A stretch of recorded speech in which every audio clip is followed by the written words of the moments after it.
Okay, welcome to 11 South Drive.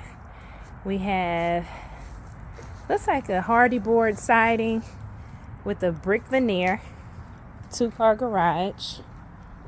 Walking around to the east side of the building. Have the gutters buried, that's a good thing. Have a cedar privacy fence around. The soffit is open. Has a wood fascia board. Got a little bit of peeling paint on there.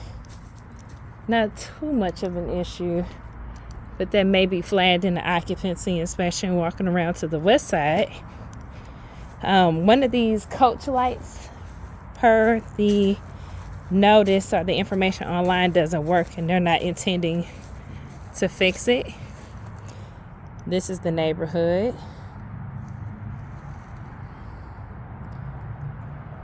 Quiet, well kept. Don't see a bunch of unruly neighbors or anything like that. AC unit looks to be about a 2.5 ton, which is the appropriate size for a house of this size.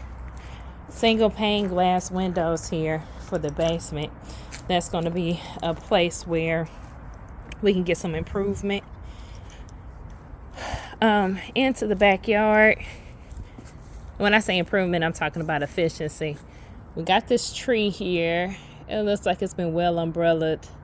Doesn't look like it's dead or dying, so you're going to get a little bit of downfall from the limbs and leaves there. Have a fire pit. Nice deck. It's been stained. That's something you have to maintain. And when I say maintain, like every 3 to 5 years, you're going to have to restain the deck. Okay. Got this nice little patio area off the rear.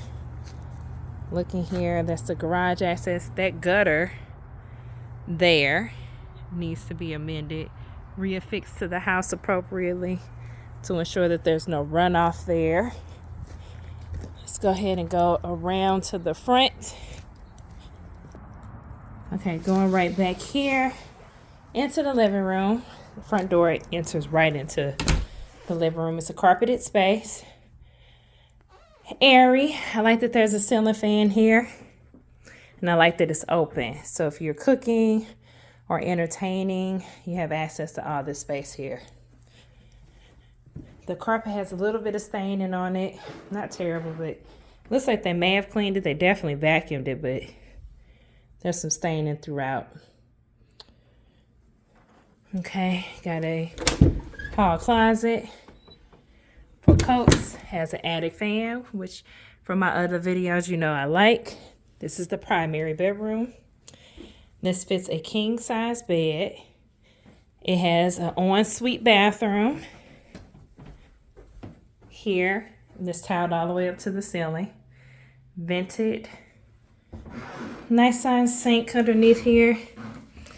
It has this flexi tube. Now, if they have occupancy in this area, which I have to check on, most municipalities would fail this house for occupancy for that tube. They're like rigid plumbing. Have this nice mirror here in the bedroom. Got a reach-in closet for the master. Small. They're small. The closet is small. But you have these 2 bedrooms that you can steal space from. This is the hall bath. It's just got a fiberglass surround on it.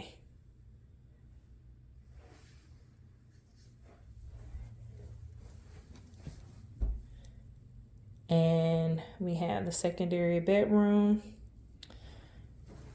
This is much larger than the first one we looked at. It's not the primary. Reach-in closet. Similar size as that for the master, if not maybe a little bit bigger. Okay. Now let's head downstairs. After looking through the kitchen. So this is called a dry bar here in this corner. I already showed you the deck from the outside. Here's the double doors to the deck here. Custom cabinetry. Has a wine rack on the side. 2.5-inch granite. Power in the island. The appliances do transition and stay. Have gas. Let me see if I hear it trying to start. They may not have it on. I'm not smelling gas. That would need to be on for us to check. Check underneath the sink. Have rigid plumbing underneath here. Though there's no base to the sink. That's interesting.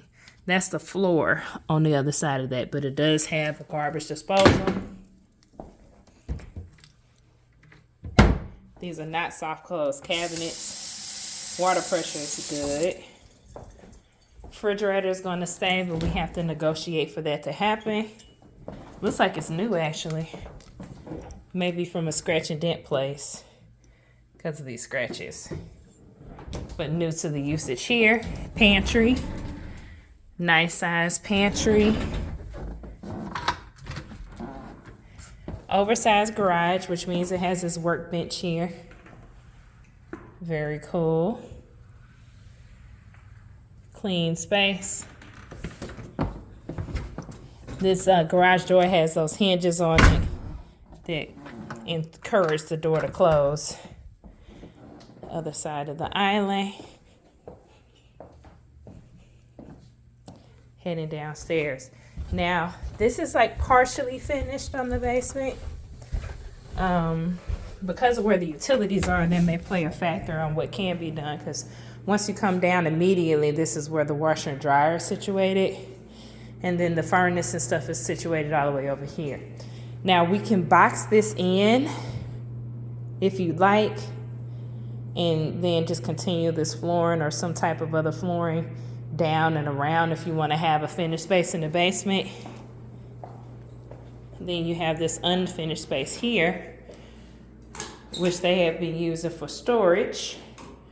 Or you can essentially push this back into the remainder of the basement and just essentially erect all of this somewhere else. That concludes the home tour.